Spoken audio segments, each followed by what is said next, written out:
Hey everybody, I'm Dave with Growing the Home and Garden. Today I thought I would show you the results of some more arborvitae cuttings.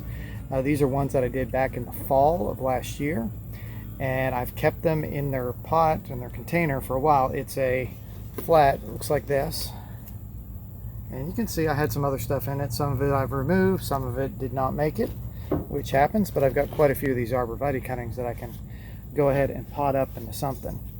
And so we're going to see how they did. They're pretty tight. They're coming out the bottom with roots. I'll just show you what the root system looks like.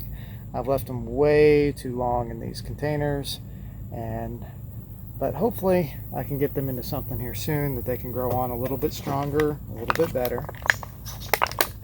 That one's not too bad. Sorry for the camera shake.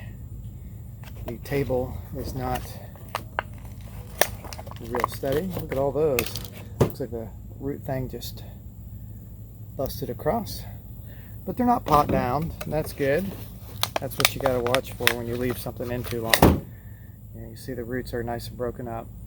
So that's 4 right there. And we'll just see how many more we got here. What I do is I kind of squeeze the bottom of the container and loosen it up a little bit. There's another one. And I've got one more here, but I'm not real confident that it's even got roots. Yeah, that one doesn't have any roots at all. So I'm going to get rid of that cutting. But I got, let's see, 2, 3, 4, 5 cuttings here that were successful arborvitaes. Check that out right there. So the next step is to put them in larger size containers so that they can grow on a little bit longer and hopefully get some nice size and then one day get planted out in the landscape. So I've gone and I've mixed up a mixture of some peat and bark. It's like called soil conditioner if you buy it in the bag at the store. And I'm just kind of putting this all together. We'll add some fertilizer in that later. You can add like a granular fertilizer if you want to do that. Or you can use a liquid fertilizer of some kind. I tend to stick more toward the organics, so that's probably what I'll end up using. So I'm just sticking a little bit in the bottom, plopping that in so that the top of the cutting, right there where the roots and everything are, is right at the top of the soil. I don't want to go too deep, but you definitely want to make sure that you've got it in there deep enough to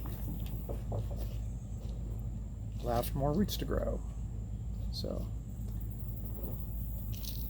this is exciting. Yeah.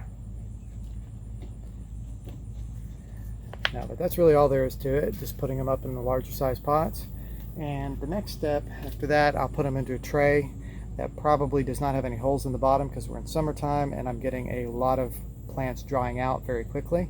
So if I have a tray that doesn't have any holes in the bottom, it's going to kind of create that bottom watering situation, and these pots will wick up from whatever water is in that tray. So it's pretty simple to do that. Arborvitaes, you can plant them or propagate them in the fall, stick them in a tray like this, and have them root over winter. They're not real hard to do. Put a little bit of rooting hormone on the bottom. If you want to take the cutting and then just give it a little scrape at the bottom, that's called wounding. And when you wound it, it gives you more area for your rooting hormone to access and start creating some callousing and some growth. It triggers some processes in the plant itself that encourage it to create those roots and turn into a new plant eventually.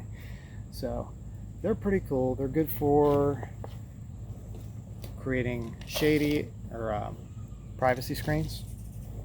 They're not really a shade tree, but privacy screens would probably be the #1 usage I would think of for any of these type of evergreens. And they could be good for winter interest if you wanted to plant a screen of them and then put in front of them a bunch of red twig dogwoods. That always looks great. Or if you have some hollies or something that you can mix in, you get the berries that come with it.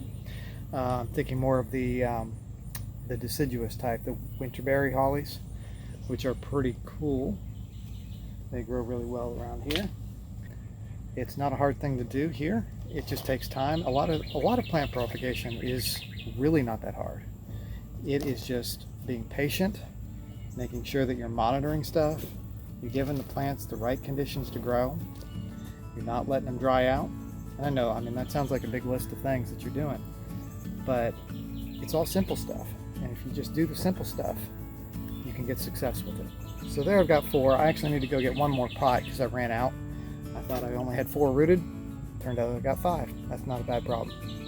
So I'm Dave with Growing the Home Garden. Hope you enjoyed this short little video on rooting or potting up my arborvitae cuttings. If you have any questions, drop them in the comments. Thanks for liking, thanks for subscribing, and thanks for being here and watching. So until next time, catch you later.